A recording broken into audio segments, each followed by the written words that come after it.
salam damai dan sejahtera bagi kita semua. Perkenalkan, nama saya Yosepin Oktavia Wulandari.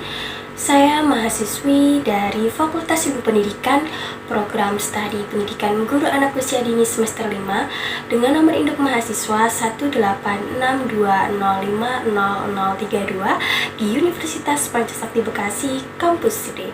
Pada kesempatan yang baik ini, di dalam video ini dimana saya buat bertujuan untuk menyelesaikan tugas ujian tengah semester 5 saya dalam mata kuliah pengembangan kegiatan PAUD yang diampu oleh Ibu dosen Happy Ika Melvina MPD. Dalam mata kuliah pengembangan kegiatan PAUD ini saya akan menyampaikan mengenai pengelolaan lingkungan belajar indoor dan outdoor. Mari kita simak.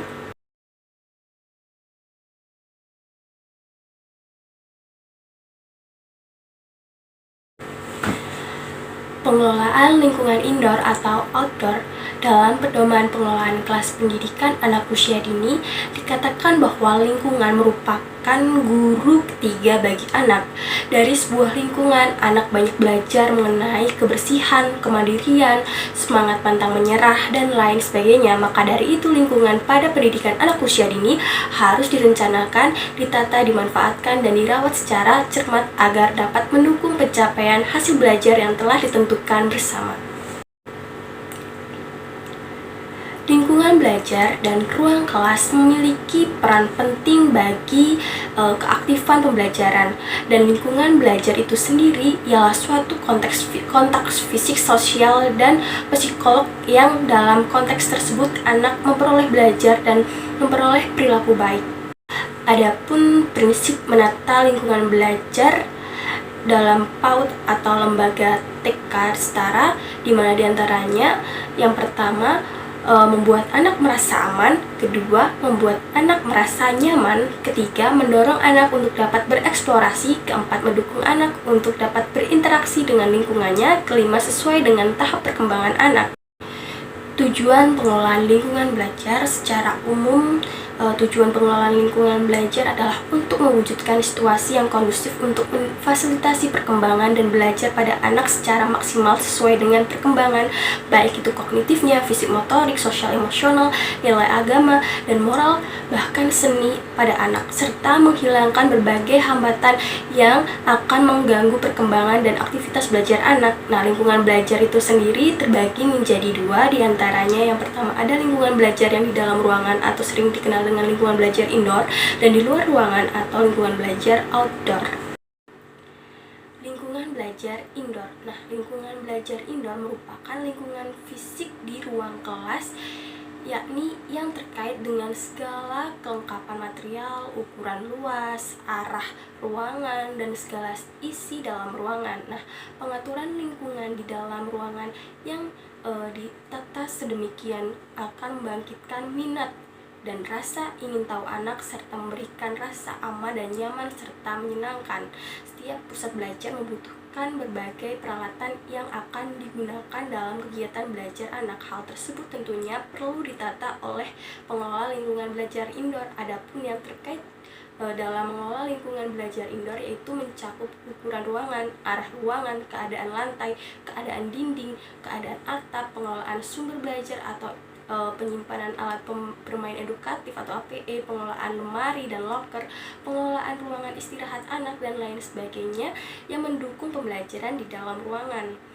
Nah, ruangan indoor di mana anak usia dini, khususnya anak usia 3-4 tahun memiliki karakteristik memiliki rasa ingin tahu yang sangat besar, memiliki rentan perhatian yang pendek, bersifat egosentris, dan senang bergantung dengan mengeksplor lingkungan sekitarnya. Nah, lingkungan belajar indoor adalah pengaturan atau penataan waktu, tempat, dan suasana belajar di dalam ruangan serta dalam rumah. Nah, kelas atau gedung lingkungan bermain, lingkungan belajar indoor berkaitan salah satu contoh gambar dari pengelolaan peralatan lingkungan indoor, di mana untuk ruangan kelas ditata sedemikian rupa sehingga rapi, menciptakan kesan yang nyaman dan aman, karena anak akan senang bereksplor jika ruangan bersih dan menciptakan kesan nyaman dan aman. Dan untuk menciptakan di dalam ruangan pun harus tetap diperhatikan karena anak-anak senang bereksplor. Jika ruangan bersih, rapih, menciptakan kesan nyaman dan aman, dan untuk pencahayaan meskipun di dalam ruangan pun harus tetap diperhatikan. Selain itu, perhatikan warna cat pada tembok, di mana anak memiliki identik menyukai dengan warna-warna yang cerah supaya anak tidak mudah mengantuk, tidak mudah bosan, memberikan kesan suasana yang ceria pada anak. Kemudian untuk penataan lainnya tersusun rak, locker, ataupun tempat-tempat di mana untuk menaruh peralatan alat bermain edukatif yang telah disediakan dan tersusun secara rapi, sehingga itu mampu mengkoordinir, melatih anak untuk dapat mengambil alat, mengambil permainan, kemudian untuk mengembalikan pada tempat yang telah disediakan. Lingkungan belajar outdoor merupakan suatu bagian integral dari program pendidikan anak usia dini. Bagi verbal taman bermain anak-anak itu bersifat alamiah. Anak-anak memelihara kebun, membangun bendungan aliran air, memelihara binatang, dan melakukan permainan sudah lumrahnya.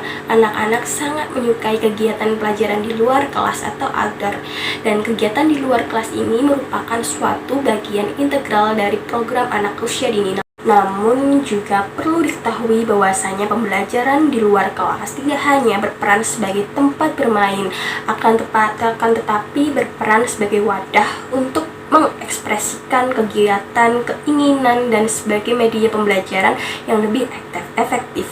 Ketika anak didik merasa bosan dan jenuh di dalam kelas, lingkungan adalah tempat yang cocok. Lingkungan outdoor adalah tempat yang cocok untuk anak memulai tumbuh dan berkembang. Kegiatan permainan dan pembelajaran yang dilakukan di luar ruangan sebagai variasi metode pendekatan yang digunakan dengan tujuan memperkenalkan lingkungan secara langsung dan melatih psikomotorik anak usia dini.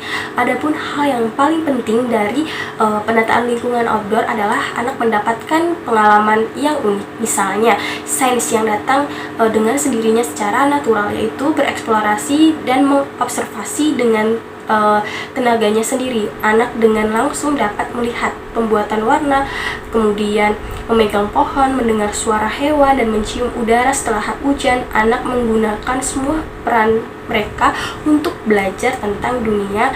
Baik, demikian yang bisa saya sampaikan mengenai lingkungan belajar indoor dan outdoor. Kurang lebihnya saya mohon maaf, semoga bermanfaat. Sekian dan terima kasih.